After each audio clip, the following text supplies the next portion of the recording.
itu melakukan sebuah studi mengenai perkembangan kognitif anak secara intensif dengan pengamatan yang cermat selama bertahun-tahun. Nah, dalam perkembangan kognitif menurut Piaget, masa anak-anak akhir berada pada tahap operasi konkret atau berpikir konkret ya, usia 7 sampai 11 tahun. Konsep yang pada masa awal kanak-kanak bersifat samar-samar dan tidak jelas sekarang menjadi lebih konkret. Nah, pada masa ini anak memahami volume satu benda padat atau cair meskipun ditempatkan pada tempat yang berbeda-beda bentuknya, volumenya adalah sama. Ya, misalnya ya, ketika kita memindahkan cairan itu ke dalam sebuah gelas yang tinggi, kemudian cairan itu kita pindahkan dalam sebuah kot yang agak lebih lebar, lebih pendek. Ketika kita bertanya kepada anak-anak awal, bukan kanak-kanak akhir atau masa kanak-kanak, mereka akan mengatakan bahwa volume yang ada di gelas kurus tinggi ini lebih banyak dibandingkan dengan yang wadahnya berbeda-beda, tetapi kalau jumlah atau volume air yang diberikan itu adalah sama, maka jumlahnya menjadi sama, gitu ya. Nah, kemampuan berpikir ini ditandai dengan adanya aktivitas-aktivitas mental seperti mengingat, memahami, mampu memecahkan masalah. Pengalaman hidupnya itu memberikan andil dalam mempertajam konsep buku. Jadi anak kalau dia punya banyak pengalaman, dia bisa mengeksplor banyak, maka dia akan mempertajam kognitifnya, gitu ya. Pada masa ini, anak-anak mampu berpikir logis mengenai objek atau kejadian, meskipun masih terbatas pada hal-hal yang sifatnya konkret atau digambarkan atau pernah dialami. Jadi, dia belum bisa berpikir tentang apa yang belum pernah dia alami atau dia rasakan. Ya, jadi coba Anda gambarkan misalnya sifatnya konkret bagi dia. Nah, meskipun sudah berpikir logis, tetapi pada cara berpikir mereka masih berorientasi pada masa kini, ya, bukan masa depan. Nah, anak mampu menggunakan simbol-simbol untuk melakukan kegiatan mental yang mulai menggunakan logika. Misalnya, ya, kalau anak usia 8 tahun diberi 3 balok yang berukuran berbeda, yaitu X, Y, dan Z. Ya, ukurannya berbeda-beda. Nah, anak akan dengan tepat mengatakan bahwa balok X lebih besar daripada balok Y, dan balok Y lebih besar daripada balok Z, dan balok X lebih besar daripada balok Z. Nah, anak dapat berpikir secara logis tanpa harus membandingkan pasangan demi pasangan secara langsung, gitu ya. Jadi dia sudah bisa berpikir konkret. Sebaliknya, apabila ditanya dengan permasalahan yang sama dalam bentuk abstrak, misalnya anak akan mengalami kesulitan. Misalnya A lebih tua daripada B, B lebih tua daripada C. Mana yang paling tua?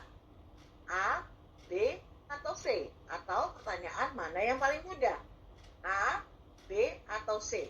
Nah, ini abstrak karena dia nggak ngelihat yang muda itu bagaimana, yang tua itu bagaimana, gitu ya. Kalau tadi kan dia lihat tuh angka si huruf tadi X, Y, dan Z, dia lihat sendiri. Tetapi kalau dia tanya mana usia yang lebih muda, mana usia yang lebih tua, itu adalah sesuatu yang abstrak buat dia. Nah, pada masa ini umumnya anak mengalami egosentrisme. Ya, sudah mulai berkurang ya, biasanya aku, dan aku. Pada fase sebelumnya dia inginnya dia dilayani, inginnya dia didengar, inginnya dia dinomorsatukan, ya. Tetapi pada masa kanak-kanak akhir, dia sudah mulai memperhatikan dan menerima pandangan orang lain terhadap dirinya, ya. Jadi kalau misalnya dia pengen dia terus yang dilayani, nanti dia akan kehilangan teman-temannya. Jadi dia sudah mulai berpikir, aku nggak boleh egois. Kalau aku egois, nggak ada yang mau main sama aku. Jadi rasa egonya mulai berkurang, dan mulai bersikap sosial. Kalau aku nggak kasih temanku, nanti aku nggak punya teman. Kalau aku nggak baik, nanti teman-temanku menjauhi aku. Jadi rasa sosialnya itu dipupuk, egosentrisnya itu mulai menurun karena rasa sosialnya berkembang.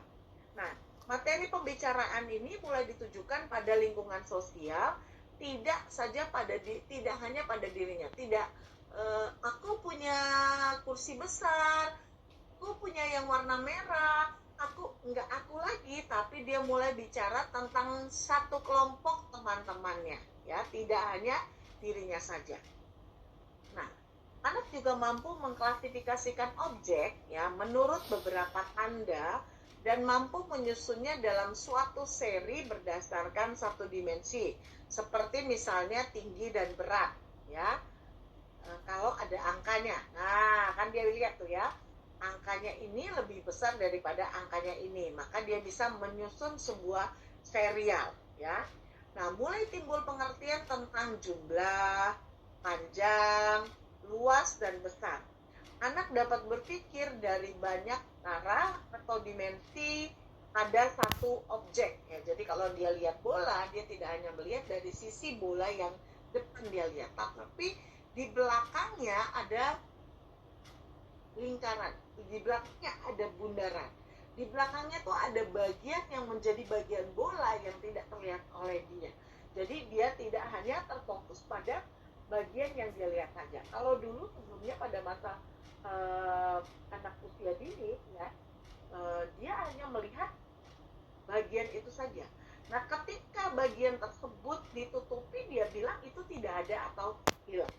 Nah, kalau masa kanak-kanak akhir, dia sudah tahu bahwa bagian itu yang kita lihat hanya sebagian saja, tetapi ada bagian lain yang bulat yang tidak kita lihat. Nah, pengalaman langsung untuk sangat membantu dalam berpikir. Oleh karenanya, Piaget menamakan tahap ini sebagai tahapan operasional konkret. Ya. Kemudian selanjutnya adalah pengaruh kemampuan berbahasa terhadap kemampuan berpikir. Nah, kemampuan berbahasa dan berpikir saling mempengaruhi satu sama lain. Ya, ketika dia berpikir, dia mengeluarkan dengan kata-kata, maka kata-katanya itu adalah kata-kata yang tersimpan di dalam memorinya, kemudian dia ucapkan.